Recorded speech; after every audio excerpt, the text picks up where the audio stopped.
আয়াত ৪ কুতিলা আসহাবুল উখদুদ। অনুবাদ: অভিশপ্ত হয়েছিল এক কুণ্ডের অধিপতিরা। ২ তাফসির ১ নম্বর ফুটনোটের বিবরণ। এখানে আল্লাহ তাআলা ৪টি বস্তুর শপথ করার পর মূল কথা বর্ণনা করেছেন। ১ বুরুজ বিশিষ্ট আকাশের, ২ কিয়ামত দিবসের, ৩ আরাফার দিনের এবং ৪ শুক্রবারের। এই সব শপথের সম্পর্ক এই যে এগুলো আল্লাহ তাআলার পরিপূর্ণ শক্তি, কিয়ামতের হিসাব নিকাশ এবং শাস্তি ও প্রতিদানের দলিল। শুক্রবার ও আরাফার দিন মুসলিমদের জন্যে আখেরাতের পুঁজি সংগ্রহের পবিত্র দিন। ২ নম্বর ফুটনোটের বিবরণ।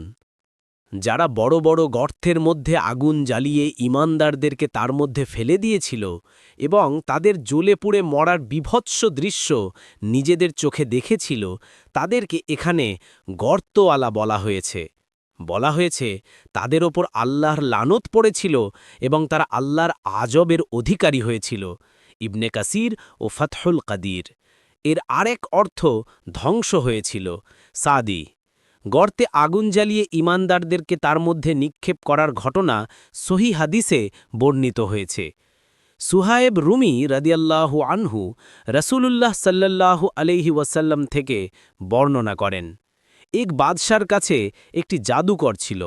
বৃদ্ধ বয়সে সে বাদশাকে বলল, একটি ছেলেকে আমার কাছে নিযুক্ত করো, সে আমার কাছ থেকে এই জাদু শিখে নেবে।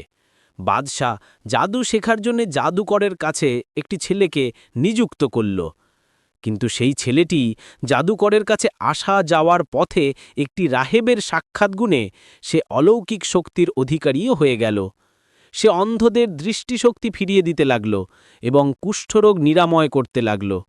ছেলেটি তাওহীদের প্রতি ঈমান এনেছে এ কথা জানতে পেরে বাদশাহ প্রথমে রাহেবকে হত্যা করল, তারপর ছেলেটিকে হত্যা করতে চাইল, কিন্তু কোনো অস্ত্র দিয়েই এবং কোনোভাবেই তাকে হত্যা করতে পারল না। শেষে ছেলেটি বলল, যদি তুমি আমাকে হত্যা করতে চাও তাহলে প্রকাশ্য জনসমাবেশে বিস্মি রব্বিল গুলাম, অর্থাৎ এই ছেলেটির রবের নামে বাক্য উচ্চারণ করে আমাকে তীর মারো, তাতেই আমি মারা যাব। বাদশাহ তাই করল, ফলে ছেলেটি মারা গেল। এই ঘটনা প্রত্যক্ষ করে লোকেরা চিৎকার করে উঠল, আমরা এই ছেলেটির রবের প্রতি ঈমান আনলাম। বাদশার সভাসদেরা তাকে বলল, এখন তো তাই হয়ে গেল যা থেকে আপনি বাঁচতে চাইছিলেন। লোকেরা আপনার ধর্ম ত্যাগ করে এই ছেলেটির ধর্ম গ্রহণ করেছে। এই অবস্থা দেখে বাদশাহ অত্যন্ত ক্রুদ্ধ হল। সে রাস্তার পাশে গর্ত খনন করালো, তাতে আগুন জ্বালালো। যারা ঈমান ত্যাগ করতে রাজি হল না তাদের সবাইকে তার মধ্যে নিক্ষেপ করল। মুসলিম 3005, তিরমিজি 3340।